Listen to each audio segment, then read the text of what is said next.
So to live the life you want, you must first become that thing. In mind, in consciousness, right? You have to become it fully. Become it fully first to live that life, right? Any life you want to live, you must first become that thing in consciousness. First become it within yourself. So how do you do that? You have to yield to that wish, to that vision, right? To that ideal state of mind, right? Yield to the ideal state of mind, right? And your inner being, right? Your higher self, your subconscious mind will start to feel that, start to assume the vision, assume the ideal, right? Once you assume the ideal, then it's done for you, right? Because think about this. Everybody is who they are because that's who they think they are, right? Everybody says I am, whether consciously or unconsciously, right? The homeless man, they say I am to their conditions, right?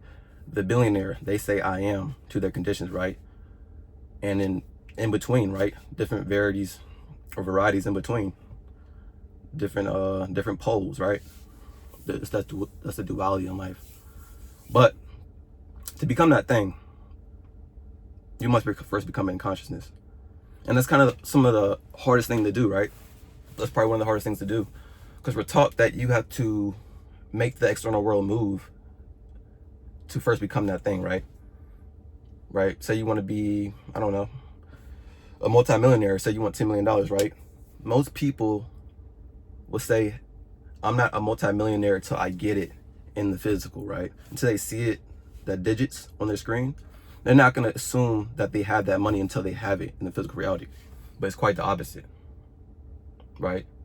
You must first assume you have that amount of money to actually externalize it into your outer world, right?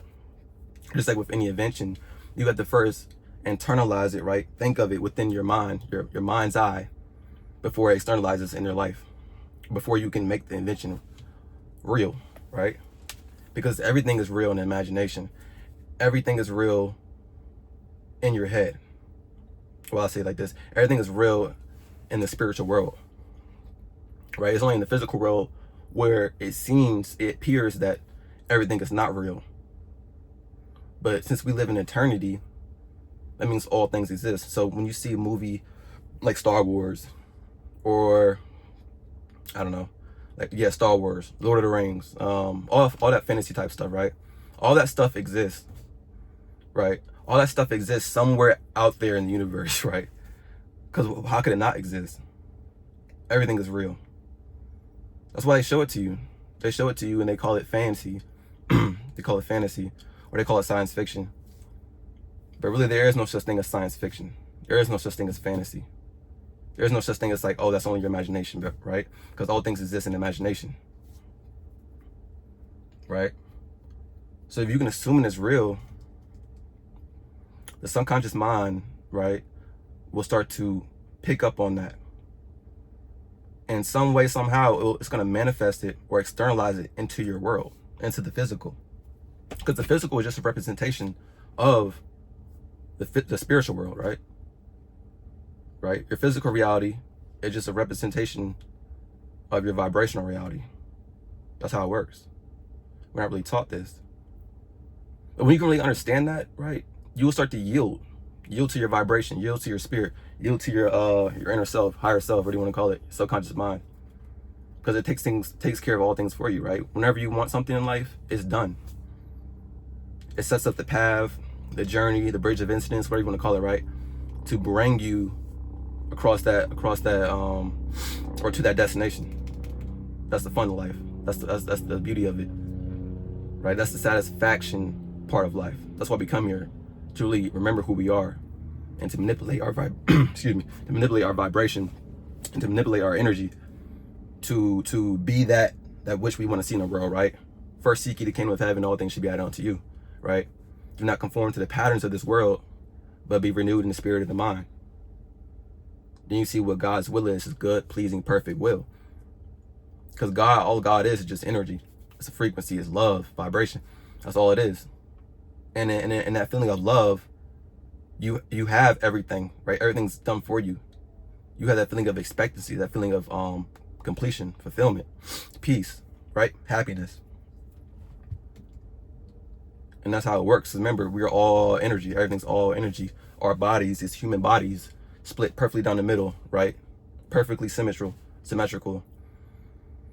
It's a magnetic pole, right? Right. We transmit and receive, right? Our thoughts are the transmitters. It's the transmitting, and the feeling is the magnetic pull. So what we think with our conscious thinking mind, right? We send that signal out and we feel it as done, as if we have it, right? Whatever you desire, Mark 11:24, whatever you desire, believe you have received it and you shall have it. And you catch that feeling of having it, that feeling complete, right? Like it's done. It starts to magnetize it to you. It starts to magnetize it to you, right? That's what they call the law of attraction, right? And it's a natural process, not anything you have to do or study, practice. It's natural. It's natural. So natural, just like nature.